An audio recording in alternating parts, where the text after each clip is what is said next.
भाई साहब, Paresh Rawal is back in Hera Pheri 3। सही सुना आपने, हिंदी में बता देता हूँ। परेश रावल हेरा फेरी 3 में वापस आ चुके हैं। जो केस चल रहा था, जो लड़ाई चल रही थी, वो सब अब दूर हो चुकी है। और ये सुन के मुझे और आपको, जो कि हेरा फेरी फ्रेंचाइज के बहुत बड़े फैन हैं, उनको एक दिलासा मिला होगा, शांति मिली होगी। जो कलेश चल रहा था वो अब ठंडा हो गया है। देखो हुआ क्या, परेश रावल ने अभी हाल ही में एक इंटरव्यू दिया और उस इंटरव्यू में उन्होंने बताया ये हेरा फेरी 3 तो आने ही वाली थी, पर लेकिन कुछ ना कुछ बातचीत थी, वो उस वजह से वो रुक गई।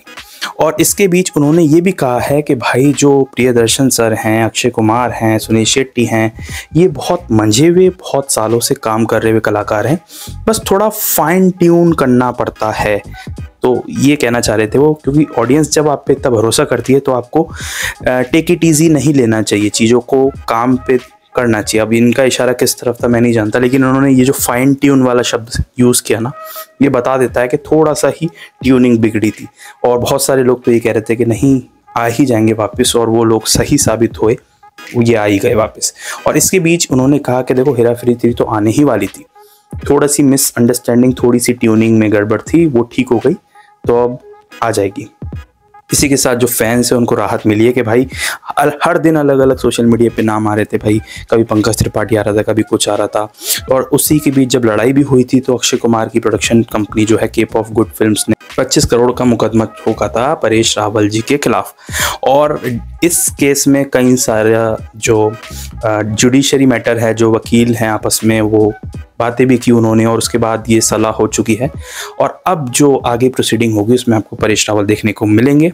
और जहां तक सोर्सेज का मानना है कि 2025 में इसकी शूटिंग स्टार्ट हो जाएगी और 2026 जो है वो लैंड करने वाली है ये मूवी, और रिलीज हो जाएगी ये मूवी। तो यही सुनकर जो जितने भी फैंस हैं बहुत एक्साइटेड हैं। लेकिन इसी के साथ एक बहुत बड़ी खबर ये जुड़ रही है कि पठान का भी प्रीक्वल आने वाला है। देखो पठान का प्रीक्वल इस तरीके से मैं कह रहा हूँ कि देखो, पठान में काम किया था जॉन अब्राहम ने, और जॉन अब्राहम ने अभी यश राज फिल्म के साथ स्पाई यूनिवर्स को और बढ़ाने के लिए बात की है। देखो जॉन अब्राहम जो है वो जिम का किरदार निभाया था, नेगेटिव रोल निभाया था वैसे तो पठान में, लेकिन उसमें एक बात आई थी कि वो भी इंडिया का एक एजेंट था, पर वो बीवी बच्चों के जो भी उनको रैंसम मनी नहीं दी गई, उस वजह से वो नेगेटिव हो गया। तो इसी वजह से क्या उसके साथ हुआ था कि वो विलन बन चुका है, और पहले वो कैसे इंडिया का एजेंट था, वो सारी जो बातें हैं इस मूवी में दिखाई जाएंगी। और अब अच्छी स्क्रिप्ट के कारण जॉन अब्राहम ने दोबारा जिम के रोल को निभाने के लिए रेडी हो चुके हैं। तो ये बात आ रही है। और भाई अगर बात निकली है इसकी, तो वॉर 2 की भी बात होनी चाहिए।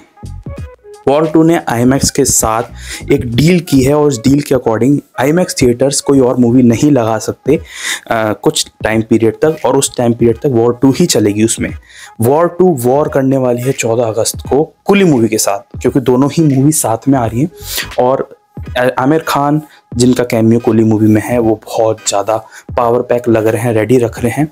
अभी तक किसी भी मूवी ने अपनी डेट नहीं बदली है, आगे का पता नहीं, शायद कोई एक मूवी हट जाए। लेकिन वॉर 2 ने अपने अलग अलग पोस्टर्स डाले हैं, जिसमें कियारा आडवाणी का भी एक ऐसा पोस्टर आया जिसमें ऐसा लग रहा है कि वो भी इसमें आपको एक्शन करते हुए दिखेंगी, जबकि ट्रेलर में ऐसा कुछ नहीं दिखाया है। खैर वो तो हम देख लेंगे, जब पोस्टर डाला है तो कुछ ना कुछ सच्चाई होगी। थोड़ा सा AI जनरेटेड लग रहा है पोस्टर, बस चलता है। अच्छा, कुली मूवी से ये जुड़ा हुआ है कि 14 अगस्त को ये वॉर 2 के अगेंस्ट में आ तो रही है, लेकिन 14 अगस्त के इस टाइम पर कुली मूवी का जो हिंदी में जब ये रिलीज़ होगी तो इसका नाम चेंज किया जाएगा। तो भाई कुली मूवी का जो है वो नाम बदला जाएगा। हिंदी ऑडियंस के लिए वो नाम होगा कुली द पावर हाउस, ऐसा कुछ नाम होगा। इसके मेकर्स ने भी इस बात के बारे में बताया है। अब इसी के साथ एक और खबर ये आ रही है कि भाई जो फैमिली मैन सीज़न है मनोज वाजपेयी का, वो अब आने वाला है। और जो फर्स्ट और सीज़न 2 के जो कुछ ग्लिम्स हैं वो डाले गए हैं, नए सीज़न के भी कुछ ग्लिम्स हैं। अब देखते हैं ये भी सीज़न पुराने सीज़न की तरह कितना सक्सेसफुल हो पाता है। तो ये सब चीज़ें थी, ये सब बॉलीवुड में चल रहा था। और अगर आप इसी तरह अलग अलग बॉलीवुड की न्यूज़ जानना चाहते हो कि कौन सा एक्टर कौन सी मूवी कर रहा है, कौन सी नई मूवी आने वाली है, या फिर अलग अलग ट्रेलर, वेब सीरीज़ या मूवीज़ के रिव्यूज़ जानना चाहते हो, तो चैनल को सब्सक्राइब करके जाना। मिलेंगे एक नेक्स्ट वीडियो में, तब तक के लिए थैंक्स फॉर वॉचिंग।